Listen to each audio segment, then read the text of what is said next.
विधिमंडळ परिसरामध्ये सिंहासनाधिष्ठित असलेली छत्रपती शिवाजी महाराजांची मूर्ती त्याला पुष्पहार अर्पण केला जातोय। मुख्यमंत्री देवेंद्र फडणवीस, उपमुख्यमंत्री एकनाथ शिंदे आणि उपमुख्यमंत्री सुनेत्राताई पवार यांच्या हस्ते शिवाजी महाराजांना पुष्पहार अर्पण केला जातोय। काही वेळामध्ये अधिवेशनाचं कामकाज सुरू होईल। चंद्रशेखर बावनकुळे, चंद्रकांत पाटील सुद्धा तिथे उपस्थित आहेत आणि बाकी सगळे नेते छत्रपती शिवाजी महाराजांच्या पुतळ्यासमोर असलेल्या पायऱ्यांवर उभे आहेत।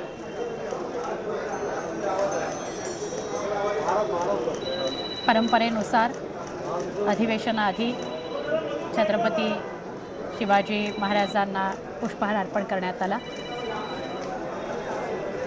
आमचे प्रतिनिधी उदय यांच्याशी बोलूया।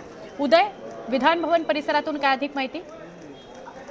आपण पाहतोय अर्थसंकल्पीय अधिवेशनाचा आजचा पहिला दिवस आहे आणि पहिल्या दिवसाची सुरुवात मुख्यमंत्री देवेंद्र फडणवीस, उपमुख्यमंत्री एकनाथ शिंदे आणि उपमुख्यमंत्री सुनेत्रा पवार यांनी विधान भवन प्रांगणातील छत्रपती शिवाजी महाराजांच्या पुतळ्यास पुष्पहार अर्पण करून सुरू केलेली आहे। त्यांच्यासोबत सत्ताधारी पक्षातील सर्व मंत्री जे आहेत ते देखील उपस्थित असल्याचं पाहायला मिळत आहे। अनेक सत्ताधारी पक्षांचे आमदार जे आहेत ते देखील इथे उपस्थित झाल्याचं आपण पाहायला मिळते आहे।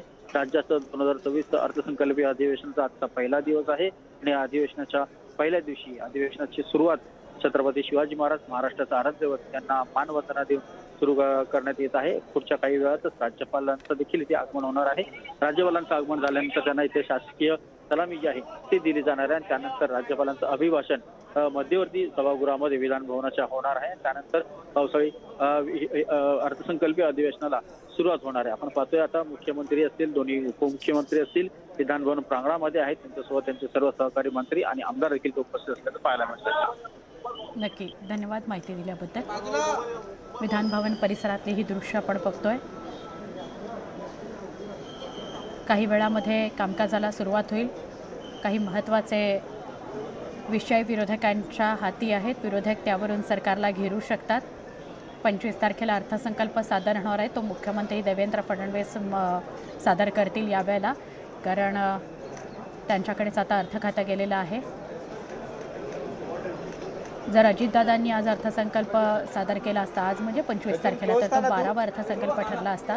यावेळेला ते सभागृहामध्ये नाही आहेत। उपमुख्यमंत्री सुनेत्राताई पवार या पहिल्या महिला उपमुख्यमंत्री महाराष्ट्राच्या त्या सभागृहामध्ये असतील। आज सत्ताधारी विरोधकांना सुद्धा अजितदादांच्या आठवणी आल्याशिवाय राहणार नाहीत।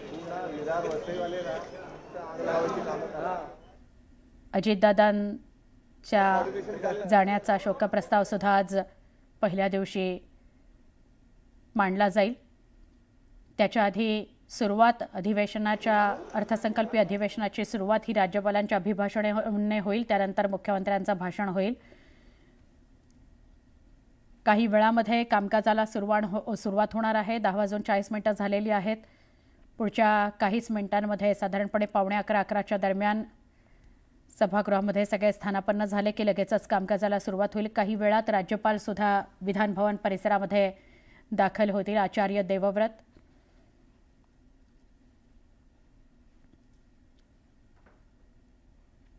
या अर्थसंकल्पीय अधिवेशनामध्ये अर्थसंकल्पाव्यतिरिक्त कोणत्या महत्त्वाच्या विषयांवर, मुद्द्यांवर चर्चा होते हे बघणं महत्त्वाचं आहे।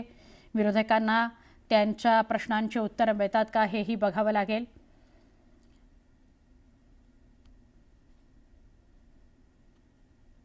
अजितदादांच्या विमान अपघातासंदर्भात माध्यमांसमोर जे काही प्रश्न उपस्थित केले जात आहेत, चर्चा उपस्थित केली जाते आहे, त्यावर काही भाष्य सत्ताधाऱ्यांकडून येतं का हे बघणं महत्त्वाचं आहे।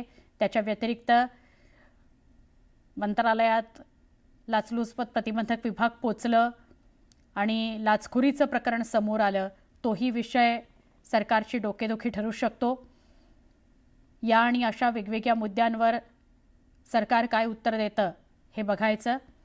यावेळेला अजून एक गोष्ट फार महत्त्वाची आहे, ती म्हणजे आत्तापर्यंत विधानसभेमध्ये विरोधी पक्षनेता नव्हता, आता तर विधान परिषदेमध्ये सुद्धा विरोधी पक्षनेता नाही आहे। त्यामुळे खालचं आणि वरचं दोन्ही सभागृह ही विरोधी पक्षनेत्याविनाच आपल्याला बघायला मिळत आहेत।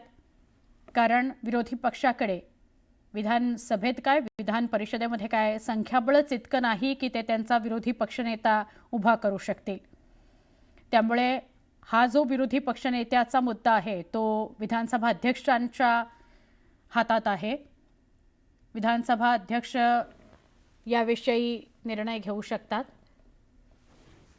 काही वेळामध्ये कामकाजाला सुरुवात होणार आहे. राज्यपाल आचार्य देवव्रत काही वेळामध्ये विधान भवनात दाखल होतील. त्यांचं फॉर्मल स्वागत केलं जाईल आणि त्यानंतर लगेचच कामकाजाला सुरुवात केली जाईल. दोन्हीही उपमुख्यमंत्री आणि मुख्यमंत्री देवेंद्र फडणवीस सगळे विधान भवन परिसरामध्ये पोहोचलेले आहेत. सुनेत्राताईंचा विधान भवनातला सभागृहातला आजचा दिवस फार महत्त्वाचा आहे. अजितदादांच्या निधनानंतर उपमुख्यमंत्री पदाची अगदी तिसऱ्या दिवशी त्यांनी शपथ घेतली आणि त्यानंतर